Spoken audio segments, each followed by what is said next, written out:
Folks, welcome, and Bud Light is absolutely in the gutter with nowhere to go. Their sales have dropped, their company is absolutely hemorrhaging money, and their CEO seems to be absolutely incapable of doing anything to fix the problem. Today, we're going to go over Bud Light's continuing collapse in sales, the destruction of their brand. I'm going to showcase how backwards their thinking really is and look at the consequences of that thinking as it plays out in both their company and their stock. So this yesterday from the New York Post, Bud Light sales have fallen the most in North and South Carolina since the Dylan Mulvaney disaster. Bud Light sales have taken the steepest tumble in North and South Carolina and least in California as the embattled beer brand enters its fourth month in boycott as a result of its catastrophic partnership with Dylan Mulvaney, according to hospitality consumption data platform Union. I mean, they are just doing absolutely terrible. And we jump down here. Chris Demiata, the owner of Recovery Room Tavern, a quintessential ale house in Charleston, South Carolina, told Union that he used to sell 10 cases of Bud Light each week. Lately, he sells anywhere from 1 to 3 cases of the boycott brew, he told the platform, making a 70 to 90% drop in sales. That is absolutely unsustainable. I mean, small businesses, they can't survive that, not even close. And the Union report showed that their sales share in the Carolinas fell 6.9 points from 19.4 to 12.5. I mean, like a third, almost just gone. I mean, the company is just absolutely going down the gutter. But I mean, when you want to shoot yourself in the foot, I mean, I don't know what else to tell you. That's what's going to happen. As of June 30th, Miller Lite has a 12% sales share in the Lone Star State, well above Bud Light's 5.6 share, which fell 2.4 points from the 8% sales share it enjoyed ahead of Mulvaney's controversial post. So it was already getting beaten out by Miller Lite, and this has only put even more of the nail in the coffin. I mean, folks, when you don't play to the majority, this is what happens. I mean, they wanted to play to the minority, piss off the main base of their customers. And yeah, this is how this is going to happen, folks. It's going to be terrible. It's going to continue to be terrible from them. And if we jump over to Newsweek, Bud Light's popularity is collapsing in bars. Bud Light has fallen to the fourth most popular beer in bars and restaurants, having previously occupied the top spot. Bud Light is now the fourth most popular sold in bars and restaurants, and Anheuser-Busch brand was previously the number one sold in the 1,100 high-volume venues that used Union's platform. But the second quarter of 2023, from April to June, Bud Light was outsold by Miller, Michelob, and Coors. I mean, oh man. And folks, I work in the industry. I mean, we talk about it all the time. I know guys who regulars in bars, who are on the production side, who are on the moving side. All of them, they're like, this is just terrible. And check this out. Conservative activists have been boycotting Bud Light since the brand partnered with transgender Dylan Mulvaney in March. But since then, sales have tumbled with the beer selling 31.3% less in the week to June 24th. I mean, 30%. Even then. And it ain't going nowhere up. I mean, now... all these Guinness, Modelo, Stella, Yuengling, all of them are on the rise. And Bud Light is just going down the crapper. I mean, folks, the worst part is everyone's jobs who is going to be hurt by this. All the small guys, all the distributors, possibly even bars. I mean, you don't know how bad this could really get. But, you know, when you, again, want to appeal to the minority instead of the majority, yeah, that's what's going to happen. I mean, it's so bad that now, because of this, Dylan Mulvaney, having destroyed Bud Light, can't find work. No one will touch this dude. Dylan Mulvaney looks for work after Bud Light fiasco, market speaking to gigs to colleges. This from Fox News. Now you're trying to go to universities. I mean, imagine that. You go to a university and you talk to all these young people about yourself, and it's like, hey, everybody grow up to do what I did. I destroyed the #1 beer brand in America. Wow. Ain't it so great to be me? I mean, come on. Following the massive backlash caused by a Bud Light campaign, transgender social media influencer Dylan Mulvaney is now looking to book speaking gigs for universities. In an Instagram story on Wednesday, Mulvaney posted a link allowing followers to request the influencer for public speaking events at colleges. Oh man, he is desperate. University and college friends, I am booking speaking opportunities for the upcoming 23 and 24 school year and would love to come visit, Mulvaney wrote, along with a link to Creative Arts Agency CAA email about speaking inquiries.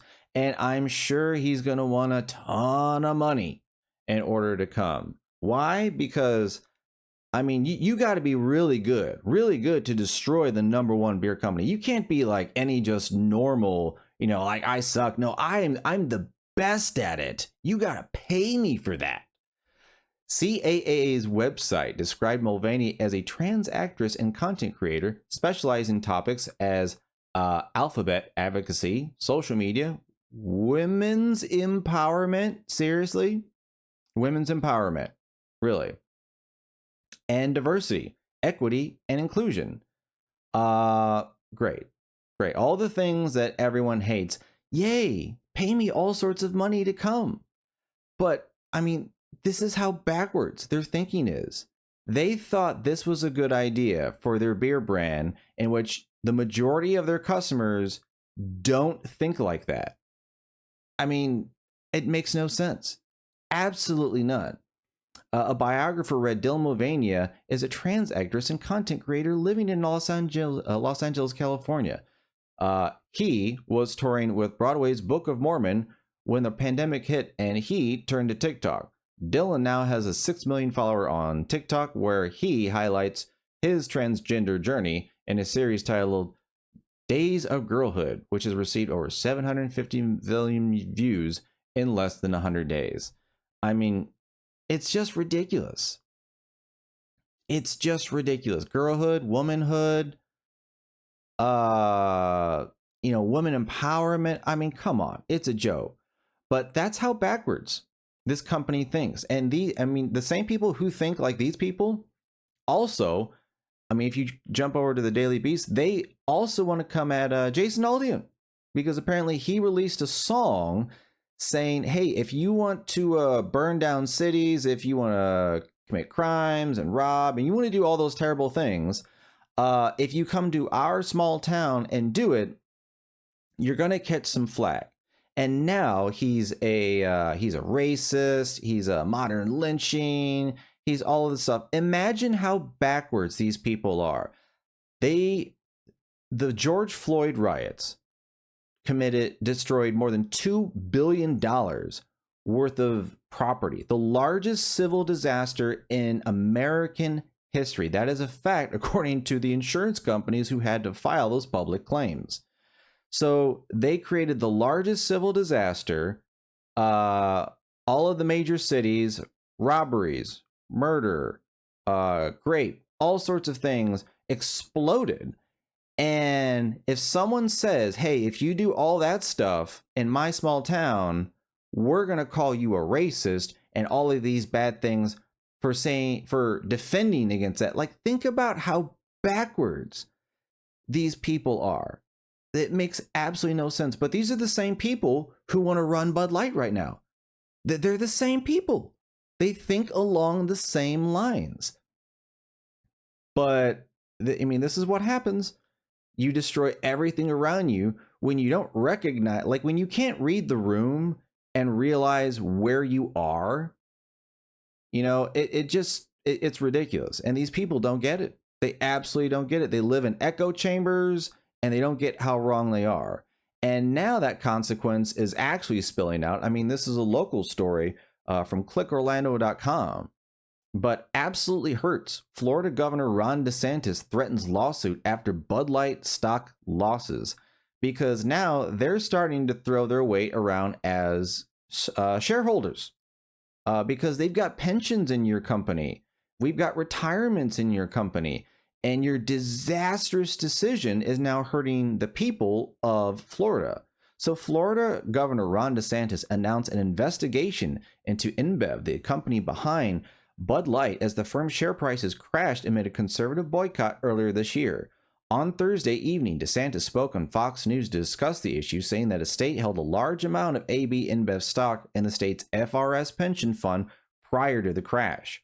Well, we had over $50 million worth in InBev stock in the pension, of course. Florida's pension funds are about $180 billion, DeSantis says, so it's a pretty big endeavor, but it has absolutely hurt teachers. It has absolutely hurt other pensioners. And it's a smart move. Like, we're going to come at you because we got money in you. And that's the side that has yet to really start playing itself out. But it's starting to, as people really start to pull their weight. And this part of the quote I want to point out from Florida CFO Jimmy Patronis after he responded to DeSantis' announcement on Thursday. The failure of Bud Light is going to be taught in business schools for decades. It'll be a lesson on why companies should stay out of politics, on what happens when you turn your back on your customers. It's a story about arrogance and how a lack of accountability has led to one of the great American companies of all time bleeding cash and failing local distributors who employ so many throughout America communities. I mean, that is what InBev and Bud Light has absolutely done. But I mean, InBev doesn't exactly hold, I guess to say, loyalty towards America, right? They're InBev. But hey, when you sell out to another company overseas, yeah, that's kind of what happens. It's not really an American company anymore. Like, it's an American company owned by somebody else who's not an American company. That's the point. And just as he talked about, I mean, Anheuser-Busch stock has plummeted. I mean, at its high point, it was 66.73. So let's see, that's probably about April. And then we see right around here was the Dylan Mulvaney stuff, I think. And then it came back up, and then boom, it has collapsed at its lowest point to 53.4. It's come out a little bit since then. But even at that, even at the 5-year, I mean, Bud Light's been hurting.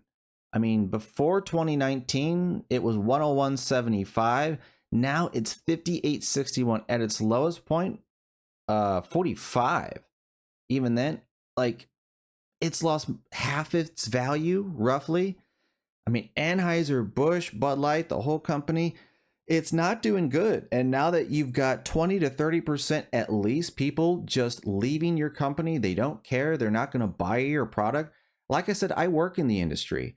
And folks, let me tell you, when you make something that is a rice-based product that really doesn't have much taste or much flavor, but you just made it appeal and convenient to everybody, but no one really loves it, like, you do walk a very, very fine tightrope. And now, yep, you just fell off and it ain't going nowhere but down. And folks, yep, that's pretty much Bud Light's future. And if you have money in InBev, I would advise getting it out, because as the future plays out, I mean, it may have bumped up a little bit, but as sales continue to stay slumped, valuation in the company is going to drop. That share price and the valuation is also going to drop, and better to get your money out than lose more even later. So folks, thanks for watching. If you appreciate the video, hey, give me a like, share, subscribe, comment.